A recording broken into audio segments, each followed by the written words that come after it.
I mean, the teammates and the coaches, the opportunity to play both at an institution such as the University of Notre Dame. I think coming into school, I didn't really know what to expect. I was excited to be able to play both. I was excited that the two coaching staffs were going to allow it and help me do it. And from the last 3 years I've played baseball, I mean, I can't say enough about the coaches and the players. It's not often you get to come in halfway through the season and then and play without any bit of you know backfire from the players that you're teammates with or the coaches that you haven't been practicing with for all the hours that all the other kids have. And then what is your plan heading into the draft, or do you still have to wait and see where you're selected? Well, I mean, I gotta wait and see. I gotta get selected first. I think that's the hope. That's what the goal is. And then after that, we'll see. But hopefully, I'll be able to get selected in the Major League Draft and take it from there. All right, thanks. Questions? Pat, I know you want to come back and play basketball next year and would like to play baseball too, but how much do you think that will affect your draft stock, given that most teams would probably want to get you in right in for, fall ball in Arizona and all that? I mean, from talking to teams, there are some teams that aren't willing to negotiate something like that, and I mean, to be honest, that's fine. There's many that are willing to, and I think those are the ones that are most interested in me / I'm most interested in. How do you let that affect your draft order though? Do you have to tell your agent, hey, don't let say if the Yankees are one of those teams, to be like, hey, don't let them draft me, or how does that process kind of roll? No, I mean, from an advisor standpoint, I think they're on the same page as I am. I relay how I feel, and you just kind of let the teams work it out from there, and hope that it doesn't hurt your draft stock too much. But at the same time, if it does, you still got to have confidence in your ability to play and to know that, well, if you're lucky enough to get drafted, it's going to give you all the opportunity that you need to make it to that next level. Are you worried about that affecting your draft stock a lot? No, not really, because I think at the end of the day, worst case scenario, or not even worst case scenario, but one scenario could be I come back and play both sports at the University of Notre Dame. I mean, it's been a great time doing it now, and it's been a success. And I mean, I love the team on both sides and the coaches on both sides. So if that happens, then I'll attack it head on next year. What's your ideal scenario? Ideal scenario is probably to obviously get drafted high this year and work out a deal where I play professional baseball over the summer until about the end of July. Come back, go to Italy with the basketball team, get some practices in before, and then over the fall, just be at school, finish my degree, and play basketball up until that season ends, and take it from there. And that's something you believe is definitely possible. You've heard interest from people that they're willing to work with you to do that. I guess kind of Jeff Samardzija like. Yeah. I think obviously with the fabulous season Jeff's having this year, I think that only helps my cause. It helps show teams that it can work that way, and that it doesn't hurt too much. And I think teams are very intrigued as to what happens when I start playing baseball full time, and if that's what I want to do up until that time comes, then they're willing to work with me on it. Where have you been projected to go? I mean, it all depends. I mean, there's been reports preseason that it was first round. There's been reports now with basketball that it's fifth round. But, I mean, really until draft time, I won't know. How different is it going to be this time around as opposed to when you were drafted coming into college? I mean, did you even know that you had been selected by the Padres when all that happened? No, it'll be a lot different just because back in high school, when I thought of the situation when I came up, when the draft stuff came up, I talked to my family a lot and tried to figure out, well, what's the best way I can succeed at both sports? And it would have been a lot less realistic for me to sign professionally, play professional baseball in the summer, and play basketball here. I mean, I'm flying all over the place. It's just it wasn't going to be worth it, and that there was a great baseball coaching staff here that was going to work with me and develop my game, and all on one campus. I couldn't really complain with that. So that was something that going into the draft in the senior year of high school, I told them all, well, look, I'm going to go to the University of Notre Dame. Like, I was very honored to even be selected at that point. How are you a better pitcher now than when you were first drafted? I think just mechanically and secondary stuff has all become a lot more sound. I mean, back in high school, I have a long wingspan. My arms were all over the place. I think I've gotten a little more compact. And that being said, there's obviously a lot more I can get better at. So the good news was the coaches here pushed me in the right direction and definitely fixed a lot of things. Say someone calls you up with a 12th overall pick, says, we want you, we're going to give you this boatload of money, but we don't want you to play basketball. What are you telling me? Well, if that happens, then I'm going to have to think about that then. But I think I'm pretty set on coming back to school, playing basketball, and finishing my degree. I think if you look at it later on, as life barrels down, hopefully professional baseball will be there. And when I want to set my mind to it, I think I can do great things at that level. But I think right now the most important thing for me is to finish school, finish out my basketball time here, and at the same time try to focus as much as I can on baseball. Why is the basketball part so important to you? Why do you want to come back for another season? I mean, there's a bunch of things. Basketball has been something that ever since I was freshman, sophomore, junior in high school, everyone told me I couldn't play at this level. And it wasn't until going into my senior year that anybody thought I could, and then all of a sudden it all came in a rush and everyone thought I could. I think that part intrigues me, and as well as professional baseball, there's always options for basketball if one of them doesn't work out or if injuries come about, and I think that's something that hedging your bet, whether it's a school degree from the University of Notre Dame or a professional basketball career or a professional baseball career, all three of those would set me up pretty well moving forward. I guess that's kind of where I was going to ask next, Pat, is why kind of invest yourself into baseball if you would have an opportunity to potentially play basketball overseas or get an NBA camp invite or something along those lines? So why play baseball yeah, like, at all? You know, why kind of sell yourself towards the baseball side of things when you potentially could have a professional basketball career instead? Why choose that one? Well, kind of back on the hedging bet side, playing two sports at this level has worked out pretty well. I've always told myself I'm going to play two sports for as long as I possibly can. And right now, baseball seems to be the route that the best success may come in the future. But, I mean, why pick it now when I'm not forced to pick it? And basketball-wise, if something comes about, then something comes about. I mean, if I play professional baseball over the summer, then I can always come back and play basketball, like I've said. And if basketball has something come about then all of a sudden there's something that I have to cross when that time comes. What kind of throwing program are you on between now and when you report to your favorite team? So for me, I think I do a lot of it based off feel. I have this year I threw all throughout the winter from fall straight through until the spring.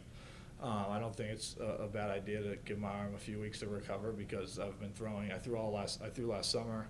I did a throwing program to strengthen my arm after the Cape last summer, and then I threw all last spring. I've almost been throwing for a year straight, so I don't think it's a bad thing to do my band work, keep my arm flexible, but take a week or two off and focus on class and focus on the more strength and conditioning part of things than pure throwing. Are there some teams that are showing more interest than others to you and your agent? What? Are there some teams that are showing more interest than others to you and your agent? Well, it's an advisor, and there's been some I don't really know because at the same time, when the draft starts, I mean it could be anybody. I mean you don't know until you're drafted, but there's been a bunch of teams back in the New England area interested, and then there's been random teams across the country interested. I've talked to so many that I don't know if there's one that's talked more than another. Actually, logistics question on the, because you mentioned advisor versus agent. Do you have to, can you not have an agent at all because it would ruin the basketball side of things? Or are you allowed to have, I guess, a baseball agent? How does that actually work? What have you been told about that part? So until you're selected in the Major League Draft, whenever that may be, you're not allowed to have any sort of agent. There's people that advise you on what may happen, stuff like that, and you call them an advisor. But agent-wise, obviously, if I were to be drafted, it'd have to be a strictly baseball one, and up until then, it's really not. There's really no agent besides an advisor. Pat, you mentioned that some teams are a little bit more receptive to two-sport athletes. I think the Toronto Blue Jays are one of those organizations. Are you aware of other ones that are more receptive to that? Yeah, I mean, ones I hear from more often are often more receptive to it. There's probably about 15 to 20 of them that are more receptive to the two-sport thing and to the coming back. When I initially said that I was going to come back and finish school and finish out my basketball time here, about 10 to 15 said, well, it's okay, well, we're not interested. And for me, that's fine, because at the end of the day, it was just like picking a college. To schools that were going to say, yeah, you can do this, but it's going to be tough. Well, you're already stacking the odds against me before I even get to campus. Why not pick a school where they were saying, well, you can do it, and we're going to help you succeed at it. Can you name a couple of those organizations that are receptive to it? I know I've talked to the Yankees and the Red Sox a lot, the Angels a lot. There's really probably 10 of them about that I've talked to a lot. You mentioned Jeff Samardzija.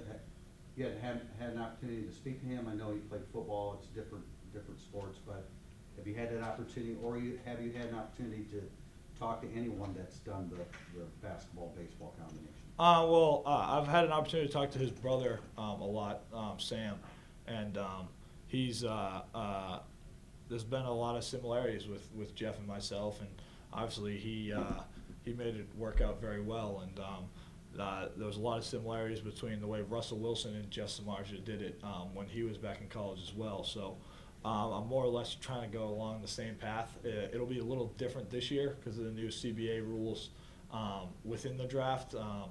They changed those after my senior year of high school was the last year the old ones were set in place. So there's a few different technicalities, but for the most part, it's along the same lines.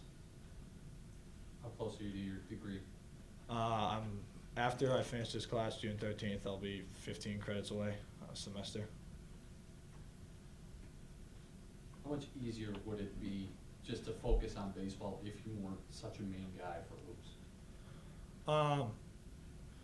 I guess a lot. I mean, if basketball wasn't there, then obviously I'd focus on baseball. That would be a very reasonable and logical thing to do. But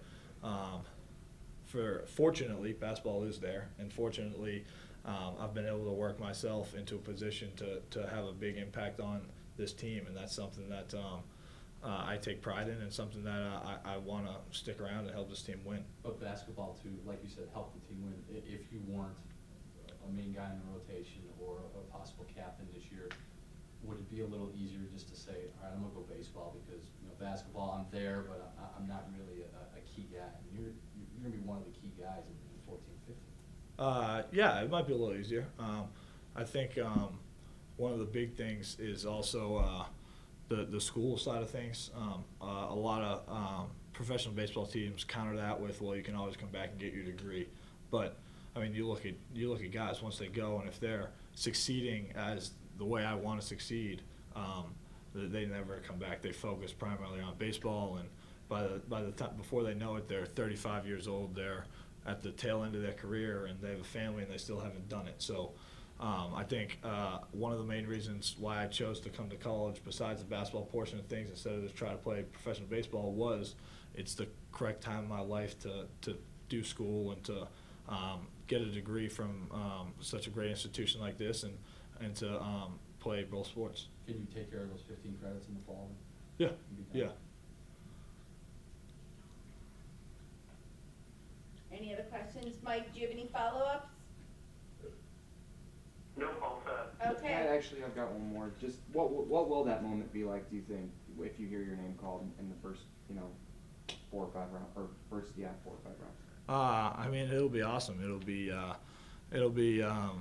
I mean, there's not many guys that get drafted into professional sports, and I think something that is overshadowed is how much you work at it. You kind of expect it to happen, but when you take a step back, and you look at it with the whole perspective, it's something you work at every day of your life, but it's not something that you really realize is such a kind of crazy thing. Because back when you were little, I mean, I have a bunch of little cousins that are out there playing Little League now, and when I was back home for the last week, I went to some of their games, and it's back when you were that old, you were focused on winning a town championship. You weren't focused on trying to play in the big leagues. That was always a dream. And so when it comes to hopefully being drafted, hopefully hearing my name selected, it'll be fun. It'll be something that I really smile about, but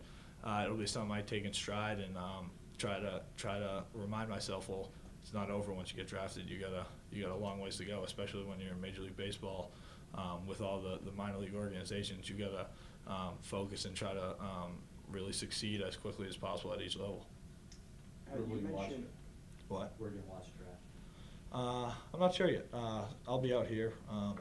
I'll be, who knows? Probably I'll be with my parents and just kind of see what happens. You mentioned one scenario would be to come back and play both. Is there a certain round or anything that you have in mind that, okay, if I don't get picked by this round, then it makes more sense to come back and play baseball and Notre Dame one more time? I haven't really set like a round or dollars or anything like that. I think it more comes down to me for feel, and at the end of the day,